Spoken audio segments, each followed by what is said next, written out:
Assalamu alaikum wa rahmatullah. Assalamu alaikum. Welcome to the 5th episode of the program, My Sister and I. In this program, we're actually continuing our discussion on the hijab.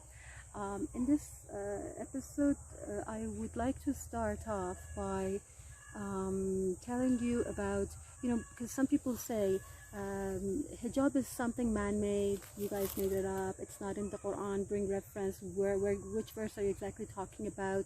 So I'm going to cite two Quranic verses in one of the programs of the hijab. I believe it was either the first or the second that I mentioned one, which was chapter Nur, which is the 24th chapter, verse number 30 and 31, where it talks about the hijab of the eye, to lower down your gazes, first addressing men, then women. There is another beautiful verse in the Noble Quran in chapter Ahzab, Al-Ahzab, verse number chapter Al-Ahzab is chapter number 33, verse number 59, where Allah subhanahu wa ta'ala addresses the noble prophet, telling him, tell your wives, your daughters, and the women of the believers to lower down their jalabib, down, their bodies. And if you refer to the different Arabic dictionaries with regards to the term jalabib, which is the plural of jalbab, it refers to a kind of loose shirt or loose garment that women used to put it on their head, and it would loosen down to their body. If you remember in the previous program where I had mentioned the verse from verse 30 and 31 from chapter Nur, it also referred to khomor, and that one was a scarf that women used to tuck back the endings behind their back, where they're exposing their neck and their ears. In this one, it says, in addition to wearing like a scarf and wearing covering your bosoms and everything, wear that long, it's something similar to the Iranian chador, maybe not the same color or the same length up till your not until knee length. So it means that not only do you have to cover your hair, your bosom, your neck, your ears, but also you have to be wearing a loose fitting shirt, something like any kind of clothes that wouldn't be revealing your body shape. Fatima, what do you have to say? Yeah, I think that it's really important to define what hijab is exactly. That we've talked about hijab so much, and we haven't talked about what is hijab. So hijab means that you have to cover these parts of your body. You have to cover all of your hair and your neck, and only the circular or the oval shape of your face is allowed to show, along with your hands up until your wrists. Now, some ulama say that hijab of the foot or feet is not wajib, and some others say the hijab of the feet is also wajib.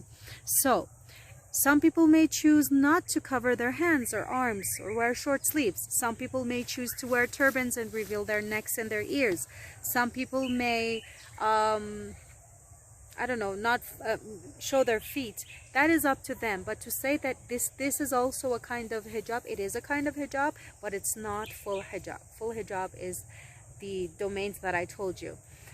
Specified in the Quran. Exactly. That's what you observe while you're praying. So in front of Allah, who is most mahram, the way you stand to perform your hijab, that's how you're supposed to have hijab.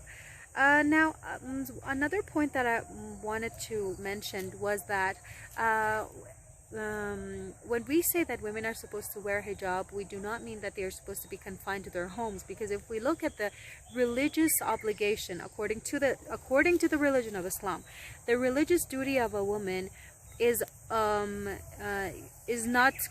nothing that she has to do at home is her duty. She can even get paid for nursing her child. She can get paid for washing the dishes, cooking, or anything. The only duty, obligation that a wife has towards her husband is sexually performing, sexually responding to the needs and desires of her husband. That's it, and that's really important. So Islam doesn't say, okay, lady, now you have to sit in the four walls of your home and you're not allowed to move out of there, and that's it, that's that. No, we see so many of the wives of the imams.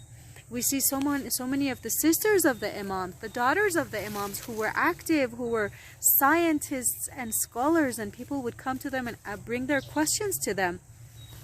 For example, look at Lady Fatima Masuma salamullah alayha. Now, Razia is better in history. She will bring examples of other very active women in history. But look, Lady Fatima Masuma, a group of the followers of Imam Musa ibn Ja'far, came to ask their questions from the Imam, but he was absent. So they gave their envelope of questions to the house of the Imam.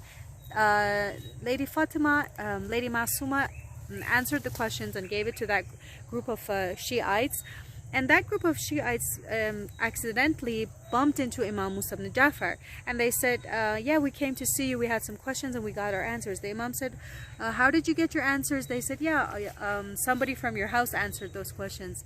As soon as those people showed the answers that had been written by Lady Fatima to Masuma, Imam Musa ibn Ja'far said, Fidaha abuha, fidaha abuha, fidaha abuha. May her father be sacrificed for her.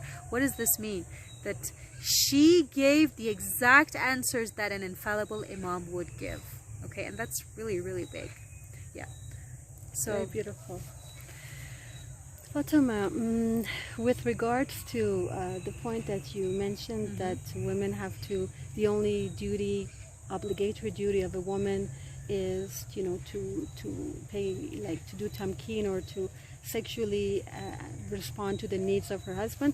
When we refer to the noble Quran in Surah Nisa, verse number 34, Surah Nisa is the 4th chapter of the Quran, you see that after Allah subhanahu wa ta'ala defines the duty of a man, saying الرجال قوامون على النساء, men are providers and sustainers of women all the time. Qawwam is the mubalagha sigha, or the like exaggerative term, sense of the verb used, and qa'im means to stand up, you know, to be ready to function, to do something. So if Allah subhanahu wa ta'ala specifies the role of a man to be that, he at the same, Allah subhanahu wa ta'ala at the same time talks about the duties of a woman, and then he says they are qanitat, hafidhat.